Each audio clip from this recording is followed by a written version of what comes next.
again and welcome back to my channel. I've just arrived in the Langdales and I'm out with Scott again, the lone explorer. It's quite cold but it's nothing too bad. Forecast for tonight is a bit of snow, so I'm hoping to get some snow. It always adds to the atmosphere. And we're heading up the Pike of Blisco, which is just there. I think it's about 2,300, 2,400 feet, something like that. But if you look up towards Crinkle Crags there, you can see there's a fine dusting of snow on the tops, and Bowfell's the same, and then there's a band in the middle. But yeah, we're going to follow the stream up through the gully up there, head up to Pike of Blisco and get pitched up. And forecast for this afternoon is a bit of rain and get quite misty as well, so it should be all right. We get that snow tonight, that should be good. And if we look behind up there, fantastic views of Langdale Pikes. Really good, nice and clear. The cloud base is quite high really, so you know, I mean, it's drifting across the tops there, but generally it's quite high, so the views are still pretty good. So yeah, let's we'll mooch on a bit further and head up towards the Pike of Blisco.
We're just about 1,700 feet now, and the ice is starting to form on the path. You can see it there, you can see the white, the bits of white on the rock there, that's all ice. Just had a bit of a shower a couple of minutes ago, that's why we put the waterproofs on. And there you go, icy path. So that's where we're heading up there. And there's a bit of easy scrambling, but we just need to look out for that ice and handholds as well, because your hands will get really cold. You may need to put the gloves on. But yeah, as innocuous as it normally is, these sort of conditions need to be really careful. Again, every rucksack pulls you back, so it's a different ball game in winter, so just need to be careful.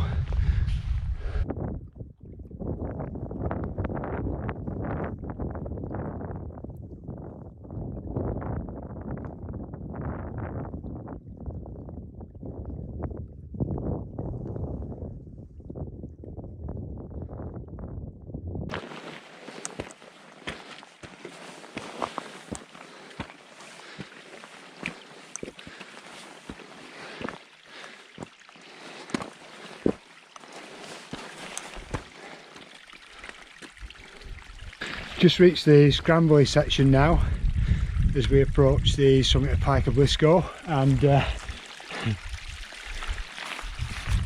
bit icy. So there's a route there as well. I think we're going to head up that one. It looks a bit easier. Great views from here though, the Langdale Pikes. Langdale's over there. Looking across to Glaramara in the cloud there. Stayed dry again. I mean, the skies look quite angry, but for now it's staying dry. Rain is in the forecast, so we're not expecting to get away dry, but fingers crossed.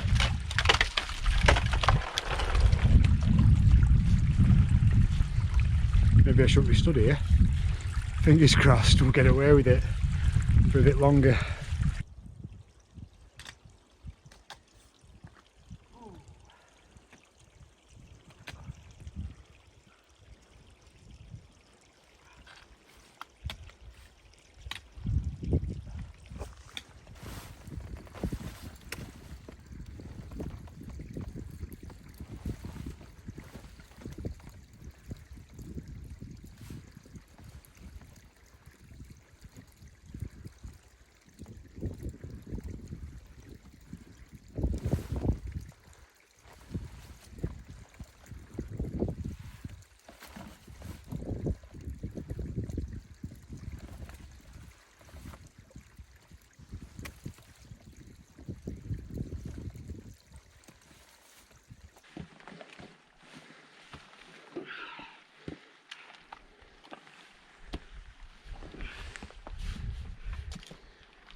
Okay, just made it to the summit of Pike of Blisco. I think it's about 2,400 feet, and the weather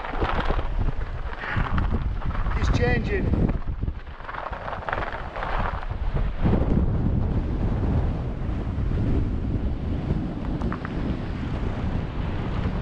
That wind is absolutely bitter. So time's cracking on now, so I think we've got to start looking for a pitch and getting the tents up.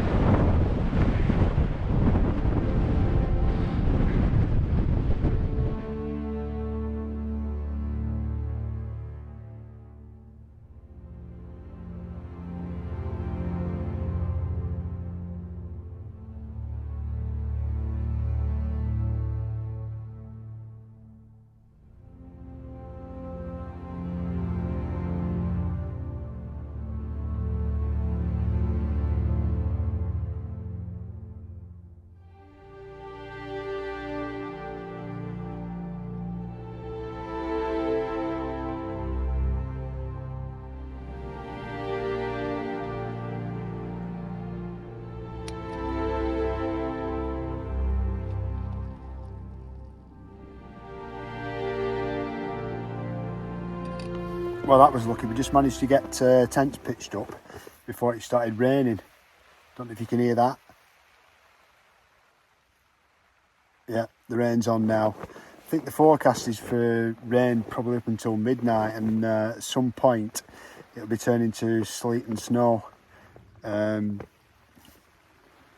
can see it's quite cold in the tent. I think it's showing 5 degrees on my little temperature gauge, and outside it was about 2.5 degrees. But yeah, I'm all set up.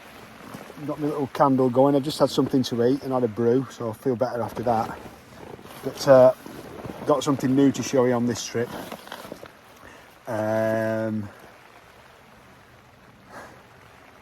Yeah, long nights in the tent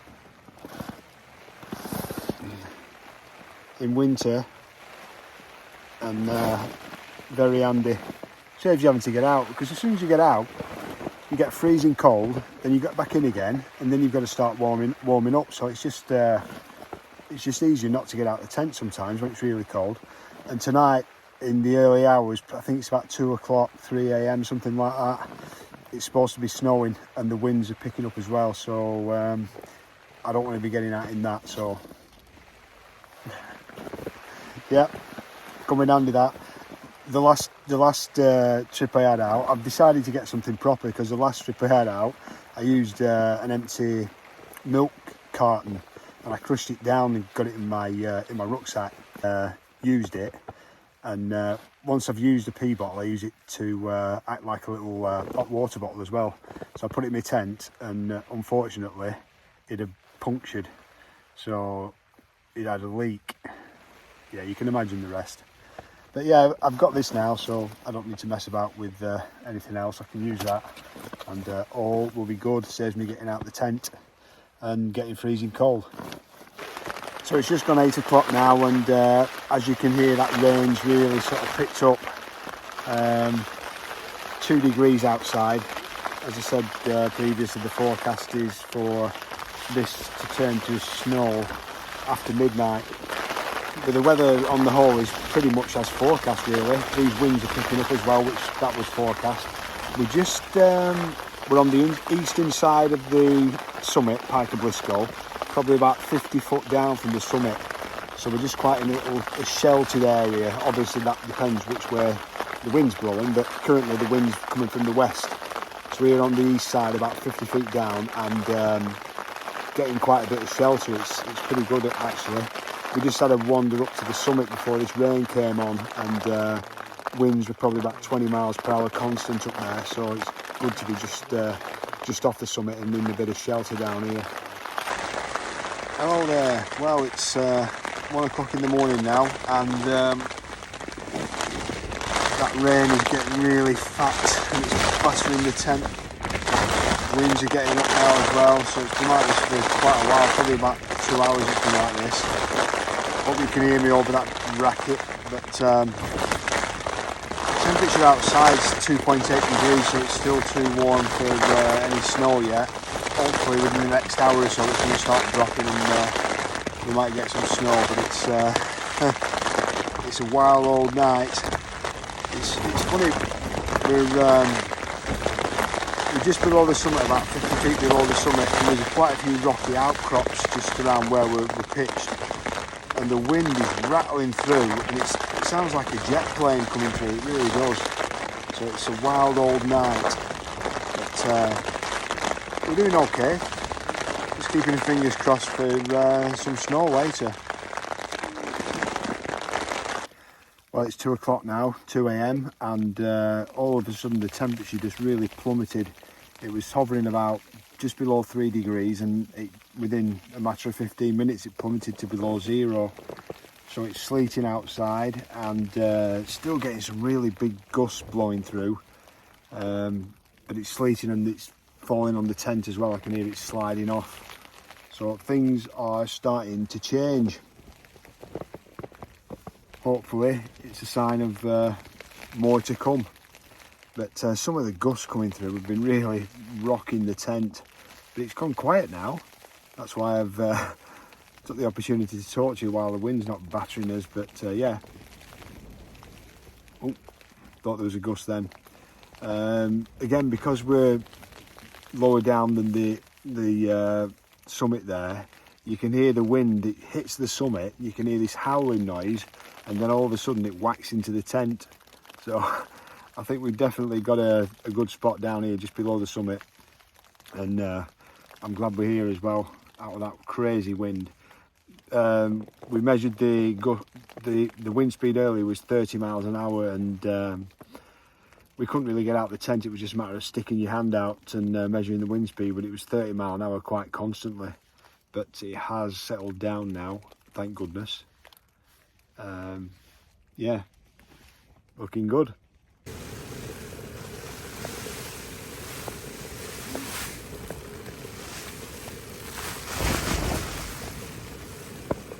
Well, good morning. It's 7:30 now, and that has been a rough night, and it continues to be pretty rough. The wind and the rain has just been relentless all night, and just had a quick look at the forecast, and it's set to get worse as today goes on. There's a bit of frost at the tent door there, but we've had nothing more than that really. The forecast was for heavy snow from the early hours, but there's been nothing. It's just been constant rain, and it's pretty horrendous actually. So what I've got to do now is do as much packing up as we can inside the tent, get geared up with the wet weather gear, and eventually get out there, but leave that till as late as possible. Certainly wait until it comes light. We plan to return via Brownie Gill, but because of the conditions we're going to just retrace the steps and go back the same way that we came up, I think. But conditions like these, they certainly make you realise that summer camping, it's just a different ball game altogether. If you want to camp in winter, you really need to get your act together. You need to know what you're doing, and you need to be prepared, because these are quite serious conditions, and as soon as you get out there you start getting cold, you start getting wet. You know, you've got to act quickly, try and stay dry, get packed up and get off the mountain as soon as you can. So we've changed the plans according to the conditions. Got to keep safe, but some of these winds that's rattling through, the forecast is saying 40 mile an hour winds with 50 mile an hour gusts. I mean, when we set off yesterday, they were talking about 20 mile an hour winds with 30 mile an hour gusts. So it's certainly ramped up as the weather. But the wind, it's not a howling wind. You can hear it roaring across the mountains. So it's quite full on. Yeah, we'll start getting packed up, and eventually we'll have to take the tents down. But I doubt I'll be filming any of that because, as I say, it's just so wild, and all the camera gear gets wet, and it takes you longer to film and pack up. So I'm just going to try and get packed up as quickly as possible and get off the mountain. But I'll see you on the way down, and we'll take a look at what it's like. See you in a bit. Right, so I'm all packed up inside the tent. Everything's away into my rucksack.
Well guys, that's the end of another adventure, and despite the conditions and being absolutely soaking wet, I absolutely loved it. It was brilliant. You soon forget about the miserable stuff in the night and being stuck in the tent. Once you get out there, get involved with it, you soon forget about all that. So that's where we just come from there, Pike of Blisco, 2,315 feet it is, something like that. But yeah, big thanks for watching. Hope you've enjoyed it. Get in the comments if you've anything to say about the video, if you have any questions about my kit or the route or anything like that. And look forward to seeing you in the next one. See ya.